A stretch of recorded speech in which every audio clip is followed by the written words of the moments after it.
escuchar la voz de Dios? ¿Es posible eso en nuestra era, en nuestro tiempo?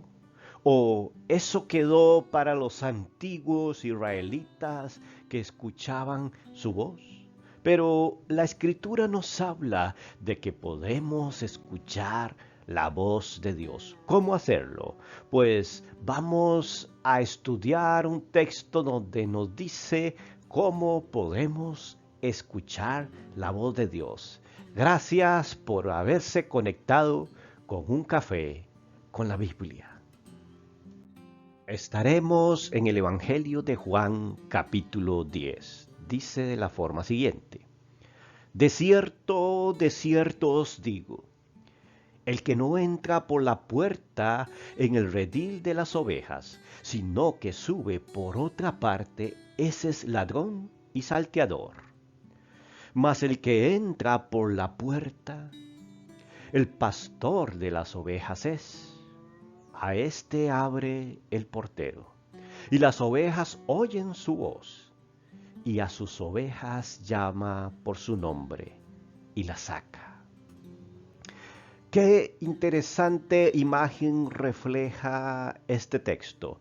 Y es que para el pueblo israelita, para los judíos de aquel tiempo era muy clara esta imagen, porque se está hablando de un redil, se está hablando de un grupo de ovejas, de un rebaño, pero aquel redil es aquel corral que encierra, que protege a las ovejas, al rebaño.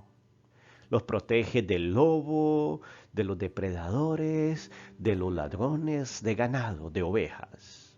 Y dice que ese redil tiene una puerta que es cerrada durante la noche, cuando ya las ovejas han pastado, han comido, se encierran ahí y nadie puede entrar. Pero identifica dos tipos de personas el texto. Dice que uno es el ladrón y otro es el pastor de las ovejas. Son dos personajes principales. Dice que las ovejas están adentro, en el redil, pero el ladrón dice que no entra por la puerta, sino que se brinca el muro, que entra por cualquier otra parte que no es la puerta. Cuando esto sucede es porque es malintencionado. Pero la otra persona, el pastor, dice que entra por la puerta. Y el que entra por la puerta es el pastor de las ovejas. Porque el portero le abre. Hay una persona que está abriendo y cerrando ese redil para que el rebaño y el pastor puedan ingresar. Pero dice que las ovejas conocen la voz de su pastor y su pastor las puede llamar por su nombre. Y es que en Israel los pastores podían llamar a todo un rebaño de 100, 200, 300, muchísimas más ovejas, y ellas conocían su voz, su silbido. Y cuando él las llamaba, ellas respondían a su llamado. Y él las saca del redil y las vuelve a introducir ahí. Es una oveja que obedece a la voz de su pastor.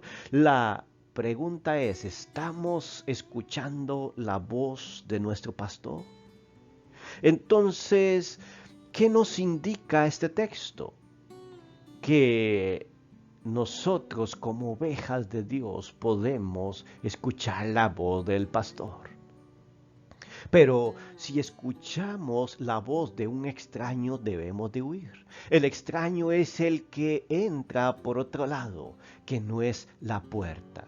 Pero, ¿qué significa la puerta en ese redil? ¿A quién representa? Veámoslo en el texto que sigue. Sigue diciendo el verso 4. Y cuando ha sacado fuera a todas las propias, va delante de ellas y las ovejas le siguen porque conocen su voz. Está hablando de esa imagen tan típica de los pastores de ovejas. Cuando ellos llamaban las ovejas, no las arreaban, sino más bien él las llamaba, él iba delante guiándolas en busca de los mejores pastos.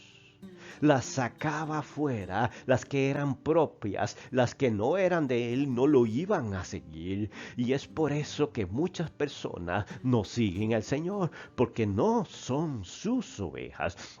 No han querido entrar en ese redil y hacer de su vida a Jesús el Señor de su vida. Dice que Él va delante de ellas y las ovejas le siguen, porque conocen su voz. La pregunta es, ¿conocemos la voz del Señor? ¿O se nos confunde ante el bullicio, entre el bullicio del mundo y de la vida? Pero dice algo curioso en el verso 5, mas al extraño no seguirán, sino que huirán de él, porque no conocen la voz de los extraños. Y es que se cuenta que se ha hecho experimentos con los rebaños de ovejas.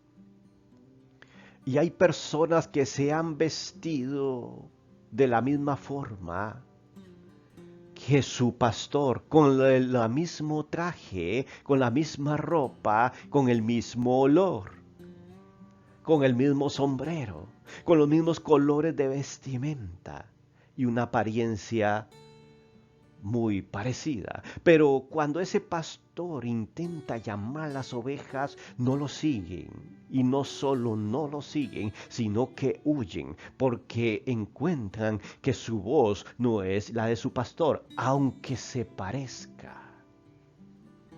Y es que en el mundo muchas cosas se nos parecen a Dios.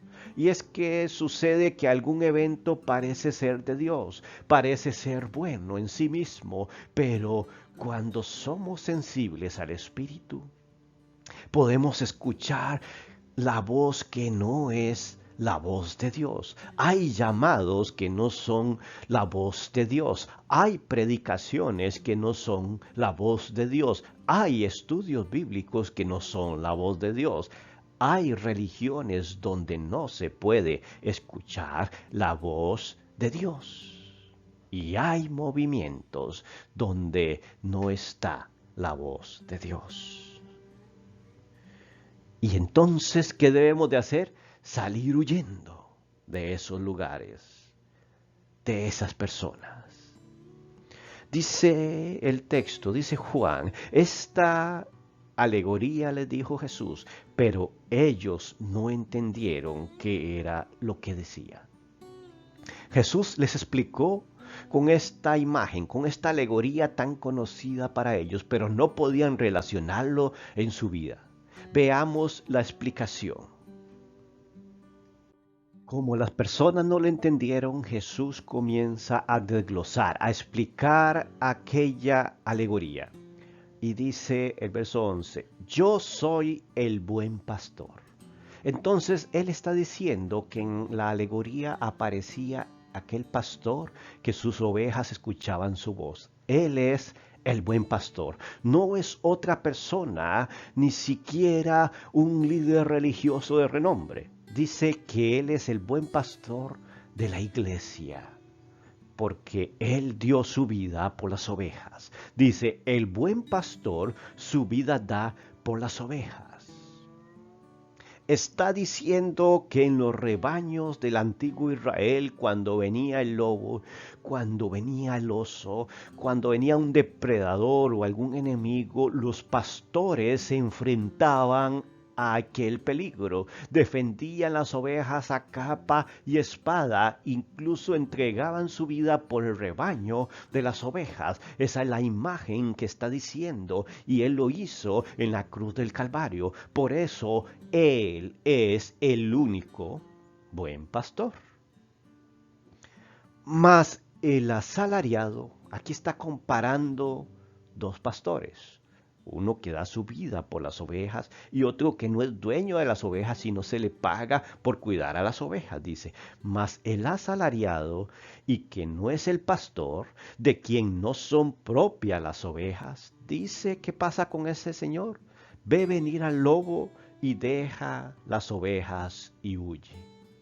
Y está representando a cualquier otro ser humano o deidad que quiera decirse que es el pastor, que es el líder, que es el que compró a la iglesia con su sangre. No hay otro intermediario, no hay otro que pueda enseñarnos, no existe otra posibilidad de salvación si no es por medio del buen pastor. No existe. Porque los demás dice que son asalariados y ven el peligro y huyen. Dice, y el lobo arrebata las ovejas y las dispersa. Lo peor que puede pasarle a la iglesia de Cristo es que sea arrebatada por el lobo y que sea dispersada. Así que el asalariado huye porque es asalariado y no le importan las ovejas. Recordemos que ningún ser humano es perfecto sobre la tierra y que no podemos esperar más que un poco de errores y buenas intenciones. Pero Jesús es el buen pastor, el que nunca nos va a fallar. No ponga la mirada sobre los hombres, sobre los pastores, sobre los líderes, porque ellos fallan aunque tengan buenas intenciones. Ahora bien, dice, yo soy el buen pastor. Jesús reitera lo que dijo en el verso 11, lo dice en el verso 14. Dice, y conozco mis ovejas y las mías me conocen. Está diciendo que aquellas ovejas pueden escuchar la voz del pastor, que es Cristo. ¿Has escuchado el llamado de Cristo en tu vida? ¿O vas detrás de la voz de un líder religioso que ni siquiera conoces bien? Cuidado con lo que estamos escuchando y a quién estamos siguiendo. Dice también el texto, así como el Padre me conoce y yo conozco al Padre y pongo mi vida por las ovejas.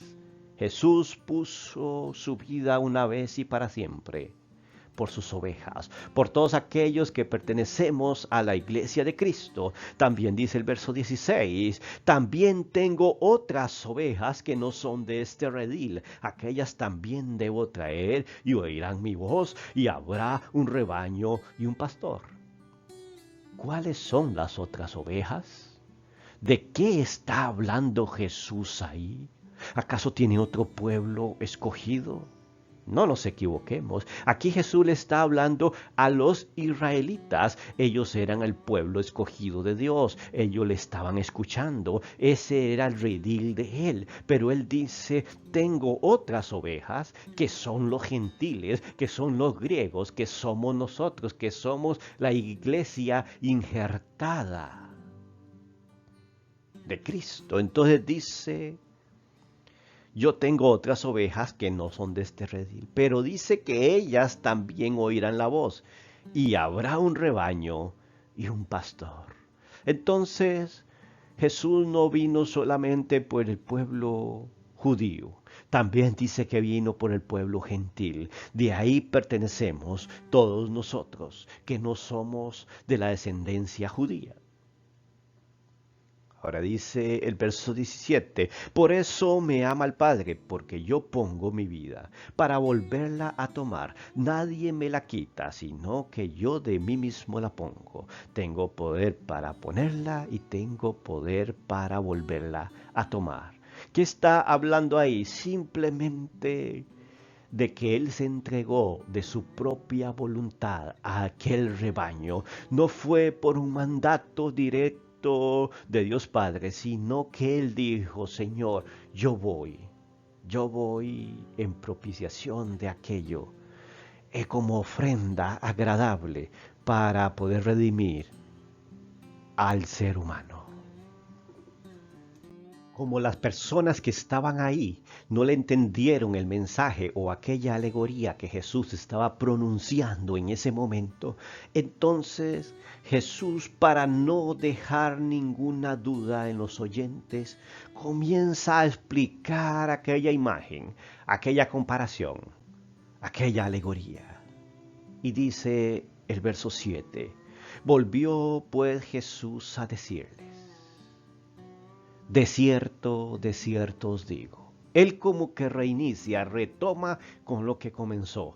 Él comenzó con esta frase. Quiere decir que lo que sigue es interesante. Él se debe poner atención. Y le dice, de cierto os digo, yo soy la puerta de las ovejas. Entonces Jesús es el buen pastor también de la imagen que vimos anteriormente. Pero no solo eso, el buen pastor que da su vida por las ovejas, sino que es también la puerta de las ovejas, porque la puerta de las ovejas en la alegoría de Jesús era protagonista, pues decía que todos tenían que entrar por esa puerta. Todos los que antes de mí vinieron, ladrones son y salteadores, pero no los oyeron las ovejas. Quiere decir que todos aquellos que no entran por la puerta de las ovejas o quieren ser la puerta de las ovejas también, son salteadores, son engañadores. Ni siquiera los profetas, ni Moisés tan respetado en el pueblo de Israel. Ellos eran mensajeros, siempre dijeron no somos el Mesías. Juan el Bautista, el último de los profetas, dijo yo no soy el Mesías, soy un mensajero que anda en el desierto. Simplemente no soy digno de desatar la correa de los zapatos de el Mesías. Eso decía, porque él no quería ser puerta, no quería ser salteador. Y es que, ¿cuántas veces comenzamos a seguir movimientos religiosos? O comenzamos a escuchar a personas y decimos, este sí es la verdad, en él confío completamente, pongo toda mi confianza en esta palabra, en este hombre, en este Señor. O en alguno de los santos que murieron hace muchos años. Pero Jesús está diciendo que si usted lo toma así, es un salteador, porque solamente Él es la puerta. Y cuando escuchamos un mensaje por la radio, la televisión, por el internet o en la iglesia, debemos de analizarlo. Ese mensaje está hablando de la puerta o está glorificando al humanismo, las cualidades del ser humano, o está glorificando más bien la sabiduría humana, la naturaleza. ¿Qué es lo que está diciendo aquel mensaje? ¿O es más bien un mensaje que ronda por el perímetro de Cristo? Si es así, entonces ese mensaje es real, es cristocéntrico, debemos de escucharlo con atención. Cuidado, porque no todos los mensajes, no todos los estudios bíblicos, ni todas las iglesias, ni todos los predicadores o pastores predican sobre la puerta. Porque Jesús es el único buen pastor y la única puerta. Dice así el verso 9, yo soy la puerta, él insiste en que él es la puerta. El que por mí entrare será salvo. Y vea qué importante es encontrar la puerta. Tiene que ver con la salvación. No tiene que ver con que si me equivoqué de iglesia o si es la religión verdadera, sino que tiene que ver con la salvación eterna tuya y mía. Entonces, ¿estamos seguros que entramos por esa puerta? Y es solo Jesús, porque no se menciona aquí que el apóstol Pablo, que fue un gran hombre de Dios, no se menciona al profeta Isaías, tampoco se menciona a Moisés que sea la puerta. ¿Y qué pasa con Jeremías? No se menciona que sea la puerta. Y Timoteo, el pastor de los jóvenes, ¿qué pasa? ¿Qué pasa con David? No se menciona. ¿Qué pasa con María, la madre de Jesús? No se menciona. ¿Qué pasa con José?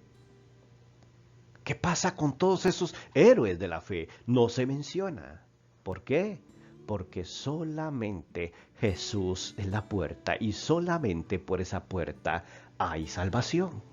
Dice, y entrarán y saldrá y hallará pastos. Lo mejor que podía pasar a una ovejita de esas era entrar y salir de un redil y encontrar pastos para alimentarse. Ese era el premio, el galardón para ellas. El galardón y el gran premio es entrar por Jesús y encontrar pastos. Eso es la salvación, la bendición de Dios. Y dice el verso 10. El ladrón no viene, sino para hurtar, matar y destruir. Él está haciendo un contraste entre el salteador, el que quiere jugar de puerta o de buen pastor o de buen orientador, o el que dice tener la salvación en sus manos para ofrecerla a las demás personas.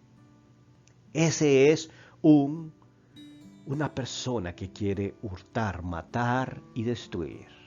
Es el enemigo. Si está hablando que solamente una iglesia tiene, una congregación tiene la única verdad y por ahí deben de entrar porque si no se pierden, esa iglesia está hurtando, matando y destruyendo. Si dice que solamente aquel predicador tiene la verdad y hay que seguirle, ese viene a matar, a destruir y a hurtar.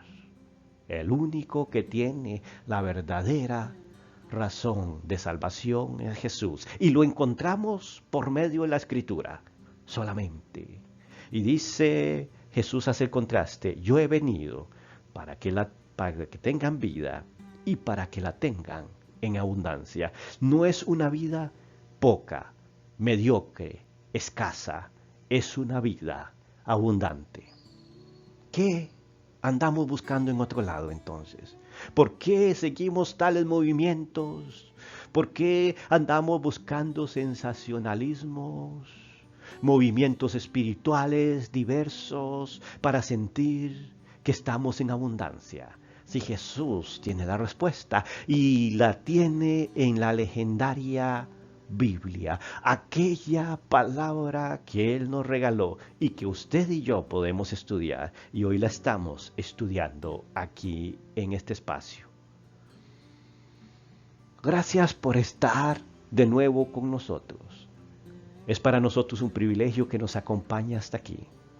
Un café con la Biblia le desea la más grande bendición en esta semana.